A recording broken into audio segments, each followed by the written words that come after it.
Hello good morning म शिवकुमार राईको तर्फबाट सम्पूर्णमा सेवा हौवा नमस्कार। हजुरहरू सबैलाई मेरो च्यानलमा पुनः स्वागत गर्दछु। आज मिति 2082 साल एले सम्बत 50-85 को चाहिँ हामीहरू हाम्रो सुक्तुमलुङमा हाम्रो यो होमेद्वारा चाहिँ हामीहरूले पितृहरूको सम्मान गर्दै र पितृहरूसँग चाहिँ हामीहरूले आशीर्वाद लिइरहेको छौँ। यो कार्यक्रम भनेको चाहिँ के भनेदेखि यो हुत्लुङ खुत्नाको कार्यक्रम हो। यति बेला चाहिँ हामीहरूले हाम्रो पितृहरूसँग चाहिँ आशीर्वाद लिने गर्दछौँ र जो हाम्रो होमेद्वारा जति पनि यो धानको बिउ मकैको बोट चाहिँ हाम्रो यो सुक्तुमलुङमा देखाएपछि फेरि हामीहरूले यो चाहिँ साकेला थानमा लगेर नाक्छुङद्वारा चाहिँ फेरि हामीहरूले नाक्छुङद्वारा चाहिँ यो बल माग्ने आशीर्वाद लिने काम हुन्छ। र विशेष के भनेदेखि यो वैशाखे पूर्णिमामा हुत्लुङ खुत्काउँदाखेरि चाहिँ हामीहरूले यो पितृहरूसँग चाहिँ हामी प्राकृतिक पूजक भएको कारणले गर्दाखेरि जति पनि बाली नाली लगाउनुभन्दा पहिला चाहिँ हाम्रो पितृहरूसँग चाहिँ हामीहरू आशीर्वाद लिन्छौँ। हामीहरूले लगाएको यो बाली नालीमा चाहिँ कोही प्रकारको किरा फटेङ्ग्रा नलागोस् अनि यो प्राकृतिक प्रकोप चाहिँ नहोस्, हामीहरूले लगाएको बालीहरू चाहिँ राम्रो फस्टाओस् भनेर चाहिँ हामीहरूले यो पितृहरूसँग चाहिँ यसरी सुक्तुमलुङमा चाहिँ हामी होमेद्वारा चाहिँ आशीर्वाद माग्छौँ र फेरि यो होमेद्वारा नै यो सुक्तुमलुङसँग चाहिँ बल मागेपछि फेरि यो समग्रमा साकेला थानमा चाहिँ लगेर नाक्छुङद्वारा चाहिँ फेरि हामी प्राकृतिकको पूजा गर्ने र चाहिँ आशीर्वाद लिने जो कारबाही हुन्छ। यो चाहिँ तपाईँको हामीहरूले हुत्लुङ खुत्काउने भनिन्छ।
अहिले अन्नु सानो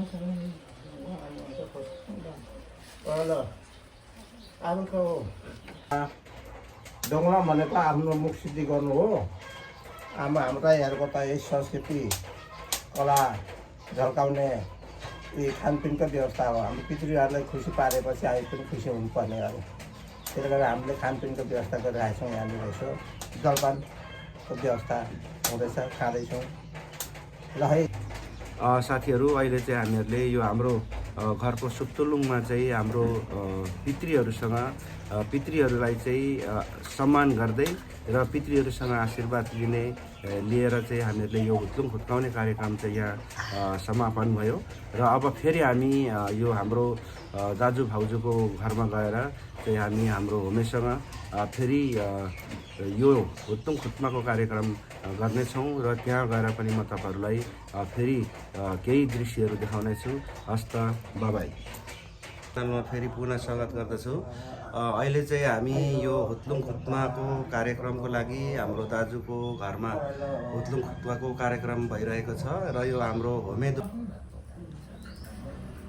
हामीहरू चाहिँ बान्तावा बार्ताङ हाम्रो पाछा हो। हाम्रो बान्तावा बार्ताङको चाहिँ हाम्रो उहाँ चाहिँ भूमे हुनुहुन्छ। उहाँले चाहिँ आज हुत्लुङ खुत्माको गरिराख्नु भएको छ। यो चाहिँ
साथीहरू यो वैशाखे पूर्णिमा 2082 साल यसले सम्बन्ध 85को यो हुत्लुङ खुत्काउने कार्यक्रम चाहिँ हामीहरूले यसरी समापन गऱ्यौँ र फेरि नेक्स्ट इयर फेरि हामी यसरी नै यो उभौली साकेलाको हुत्लुङ खुत्का कार्यक्रम गर्नेछौँ। यसो भन्दै दोस्रो भिडियोमा भेटौँला। हस्त बाबाई।